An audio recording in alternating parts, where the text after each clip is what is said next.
There's a cemetery outside of Ashford, Virginia, where 14 gravestones bear the same surname, Waverly. All daughters, all died young. And carved beneath each name is the same phrase. She never saw the world, but the world saw her. Local historians say it's poetic. The families who left town in the 50s say it's a warning because every girl born into the Waverly family came into this world without sight. No medical explanation, no genetic disorder. Modern science could name. Just darkness passed down like a curse through blood. But in 1973, something changed. A daughter was born who could see. And what she saw in that house, in those woods, in the faces of her own ancestors was never supposed to reach human eyes. This isn't folklore. This is documented. This is real. And once you hear it, you won't forget it. Hello, everyone. Before we start, make sure to like and subscribe to the channel and leave a comment with where you're from and what time you're watching. That way, YouTube will keep showing you stories just like this one. The Waverly family tree begins in 1841, when a man named Silas Waverly purchased 60 acres of land along the Virginia-North Carolina border. The property was dense, isolated, bordered by a river that locals refused to fish from. They said the water ran too still, that it didn't move the way water should. Silas built a home there anyway, married a woman named Constance, and by 1844, they had their first child, a daughter.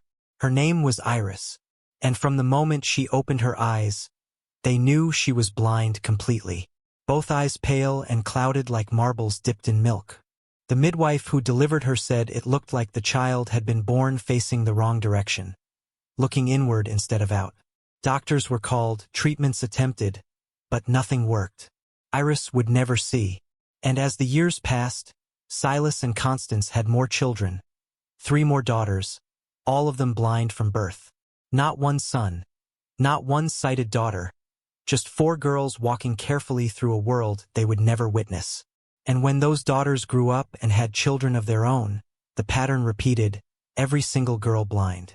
By 192, the Waverly family had become something of a local legend. Not in the way families hope to be remembered, but in the way people speak about things that make them uncomfortable. Women in town would cross themselves when a Waverly daughter walked by, guided by her mother's hand or the edge of a wooden cane. Children were told not to stare, not to ask questions, and certainly not to play near the Waverly house, which sat back in those same dark woods Silas had claimed 60 years earlier. The family itself rarely spoke about the blindness. They adapted. The house was memorized by touch. Furniture never moved. Routines were strict, predictable. The daughters learned to navigate the world through sound, through texture, through a kind of spatial memory that seemed almost supernatural to outsiders. Some said the girls could hear a person's heartbeat from across a room, that they knew when someone was lying just by the shift in their breathing. The town doctor, a man named Edward Hollis, kept meticulous records. He examined every Waverly daughter born between 1890 and 1923, 12 girls in total, and his notes, which were donated to the County Historical Society in 1968, all say the same thing. No physiological cause. The eyes themselves were formed correctly. The optic nerves were intact, but there was no sight, no light perception, nothing.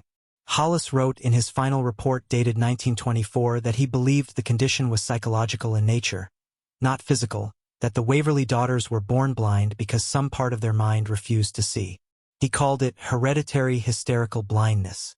He also noted in the margins of that same report that every time he examined one of the girls, he felt watched, not by the child, by something else in the room.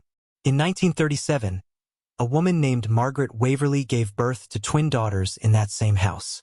Their names were Eileen and Abigail, both born blind, as expected. But something else happened that night. Something the midwife, a woman named Ruth Calhoun, would later describe in a written statement she gave to the local pastor. Ruth said that during the delivery she heard singing, not from Margaret, who was silent through most of the labor, not from anyone in the room. It came from somewhere deeper in the house. A woman's voice, high and clear, singing a lullaby Ruth had never heard before. She asked Margaret's husband, Thomas, if someone else was home. He said, no, the house was empty except for them. But Ruth heard it again, closer this time, just outside the bedroom door. And when she opened it, the hallway was dark and still. No one there. She finished the delivery, cleaned the babies, and left before sunrise. She never returned to that house. Years later, in 1959, Ruth gave an interview to a graduate student studying Appalachian folklore. In it, she said the song she heard that night was the same song she heard hummed by Eileen and Abigail when they were older. A melody they couldn't have known. A melody no one had taught them. Ruth also said that both girls, despite being blind, would turn their heads in perfect unison toward empty corners of a room, as if watching something move, as if following something no one else could see. The student asked Ruth if she thought the girls were pretending. Ruth said no. She said the girls weren't looking at nothing. They were looking at something. They just weren't using their eyes to do it. The Waverly family began to shrink after the Second World War. Sons-in-law refused to stay on the property. Daughters married and moved away, though they still gave birth to blind girls no matter how far they ran. Some families tried to sever the connection entirely, changing their names, cutting contact. It didn't matter. The blindness followed. By 1968, only one branch of the family remained in the original house. A woman named Clara Waverly, her husband Joseph, and their 3 daughters, Laurel, Iris, and Constance. All 3 girls were blind. All 3 were homeschooled, and all 3, according to neighbors, spent hours every day sitting in the same room on the 2nd floor, facing the same wall, not speaking, not moving, just sitting. When asked why, Caroline would only say they were praying. But the neighbors said it didn't look like prayer, it looked like listening. In 1970, Joseph Waverly disappeared. He told his wife he was going into town for supplies. His truck was found 3 days later, parked at the edge of the woods near the house. Keys still in the ignition, groceries rotting in the back seat, the driver's side door wide open. Search parties combed the property. Dogs were brought in. They tracked Joseph, sent to the tree-in, and then stopped, refused to go further. One handler said his dog sat down, stared into the woods, and started whining like it had been hit. Joseph was never found. Caroline told the police he must have wandered off, that maybe he'd had a stroke or a mental break. But her daughters, all 3 of them, told a deputy something different. They said their father saw something he shouldn't have, that he went looking for it in the woods, and that it found him first. Caroline Waverly died in 1972. Heart failure. According to the county coroner, she was 41 years old. Her 3 daughters were placed temporarily with a distant relative in Richmond while the estate was settled, but Caroline had been 8 months pregnant when she died. The baby was delivered post-mortem by emergency cesarean section at Ashford General Hospital. A girl alive, screaming, and when the nurses cleaned her face and looked into her eyes, they saw something none of them expected. The child could see. Her eyes were clear, focused, tracking movement and light. The attending physician, Dr. Raymond Moss, noted it in his report with visible confusion. He wrote, "Patient exhibits full visual response. No cloudiness. No indication of familial condition. First sighted female in documented Waverly lineage." The baby was named Claire, and because there was no immediate family capable of taking her, she was placed into foster care. The state of Virginia tried to locate her sisters, but by then Laurel, Iris, and Constance had vanished. The relative they'd been staying with said they left in the middle of the night, took nothing, said nothing, just walked out the front door, and disappeared. Some believed they went back to the house. Others thought they'd gone into the woods, following the same path their father took. Police searched again, found nothing. Claire Waverly grew up in 3 different foster homes. Unaware of her family's history, she was a bright child, quiet, but her case workers noted something unusual. Claire refused to sleep in the dark. She needed every light in the room on, and when asked why, she would only say that if she closed her eyes, she could feel someone standing next to her bed, someone waiting for her to stop looking. If you're still watching, you're already braver than most. Tell us in the comments, what would you have done if this was your bloodline? Claire turned 18 in 1991. By then, she'd aged out of the foster system and was living in a small apartment in Roanoke, working at a grocery store, and attending community college. She had no contact with anyone from her biological family, didn't even know their names. But that changed when a lawyer named Thomas Grief contacted her in May of that year.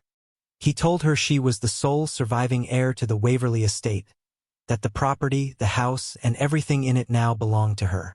Claire had no memory of the place. She'd been an infant when she left, but Grief encouraged her to visit. He said there were documents inside, family records, things she deserved to see. So in June of 1991, Claire Waverly drove out to Ashford for the first time in her life. The house was still standing barely. The roof sagged, the windows were boarded, the porch had rotted through in places, but the door was unlocked. And inside, everything was exactly as it had been left 19 years earlier. Furniture covered in dust, plates still on the kitchen table, a cradle in the corner of the master bedroom. Claire spent the first hour just walking through the rooms, trying to feel some connection to the people who had lived there. She found photographs, women with pale, empty eyes staring toward the camera, but never quite at it. She found medical records, page after page documenting the blindness. And then in a drawer in the second-floor hallway, she found a journal. It belonged to her mother, Caroline. The entries were sporadic, some written years apart, but they all said the same thing. The blindness wasn't a curse. It was a mercy. Caroline wrote that the Waverly women were born blind because sight was dangerous in that house. That there were things living in the walls, in the woods, in the spaces between rooms that should never be perceived. She wrote that the blindness was protection, a shield passed down through generations, and that if a daughter was ever born who could see, she would be the one to break the line or be broken by it. Claire left the house that evening. She told herself the journal was the writing of a disturbed woman. Grief, isolation, superstition, but she couldn't stop thinking about it. And 3 days later, she went back. This time, she brought a camera. She wanted to document the house to prove to herself it was just a decaying structure full of old fears and nothing more. She photographed every room, the kitchen, the bedrooms, the narrow staircase leading to the second floor. And then she went into the room her mother had described in the journal. The room where her sisters used to sit facing the wall. The room was empty, but the wall wasn't. Someone had carved words into the plaster. Deep, jagged letters that looked like they'd been scratched with fingernails. Over and over, covering the entire surface, the same sentence repeated hundreds of times. We kept our eyes closed so you could keep yours open. Claire took a photograph, and when she looked through the viewfinder, she saw them. 3 women standing in the corner of the room facing her. Their eyes were open, but there was nothing inside them. Just black, endless, hungry. Claire ran. She made it to her car. She drove back to Roanoke and never returned. But the photograph developed, and in it, clear as anything, were 3 figures, tall, thin, faces too long, eyes too wide, standing exactly where Claire had seen them. She brought the photo to a priest, to a paranormal investigator, to anyone who might explain it, but no one could. And then, in November of 1991, Claire Waverly disappeared. Her apartment was found unlocked, her car still parked outside, but she was gone. On her kitchen table, investigators found a handwritten note. It said, "I understand now. They weren't born blind. They chose it, and I can't unsee what they protected me from. I'm going back. I have to close my eyes too." The Waverly house burned down in 1992. No cause was ever determined. The land was sold. The gravestones were relocated, and the family name faded into local legend. But there are still people in Ashford who remember, who refuse to go near the woods where that house once stood. Because they say if you walk too deep, if you stay too long after dark, you'll hear it singing. A woman's voice, high and clear. A lullaby no one alive should know. And if you follow it, you'll see them standing between the trees, watching, waiting, their eyes wide open, seeing everything. And if you're the kind of person who can see them back, they'll know and they'll follow you.